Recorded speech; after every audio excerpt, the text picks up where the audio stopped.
Woorde is soveel meer as net klanke. Dis die vensters na ons hart. En baie van ons het al iets soos hierdie gesê.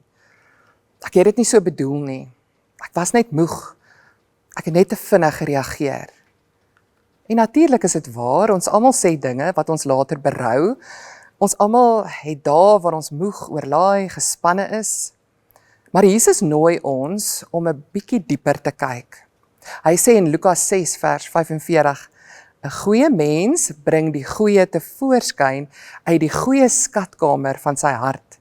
En 'n slegte mens bring die slegte voort uit die slegheid wat in hom is. Want waar die hart van vol is, loop die mond van oor. Dit beteken nie elke enkele sin wat ek sê, wys die hele waarheid oor wie ek is nie, maar dit beteken wel dat my reaksies iets verklap. My toon, my sarkasme, my kritiek, my stilte, my harde antwoorde. Dit is nie net sommer leë klanke wat uit my mond uitval nie. Dit is dikwels vensters na wat in my hart aangaan. Jakobus draai daai selfde spieël na ons toe. Hy sê, as iemand dink, hy is godsdienstig, maar hy hou nie sy tong in toom nie, mislei hy homself. Dis skerp woorde.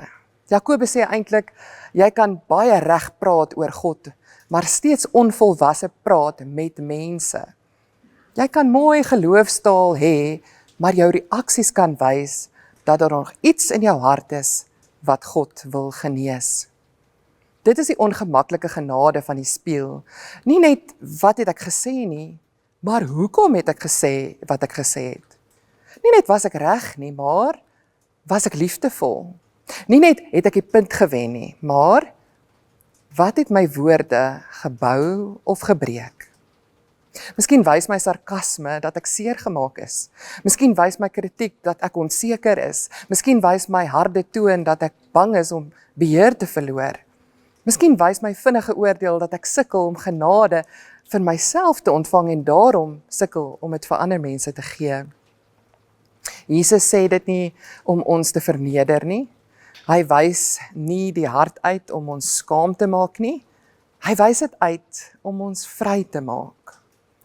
En so hierdie week of hierdie dag, dalk is die uitnodiging om wanneer jy jouself vang, 'n skerp toon het of erg sarkasties is of woes krities is, mag jy vir die Here vra, wys vir my wat is my hart van vol, wat verklap hierdie sarkasme van wat in my hart heers.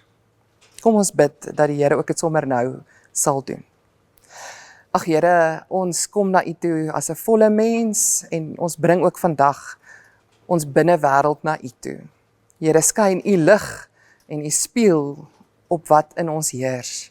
Wys vir ons uit wat U genesing nodig het. Amen.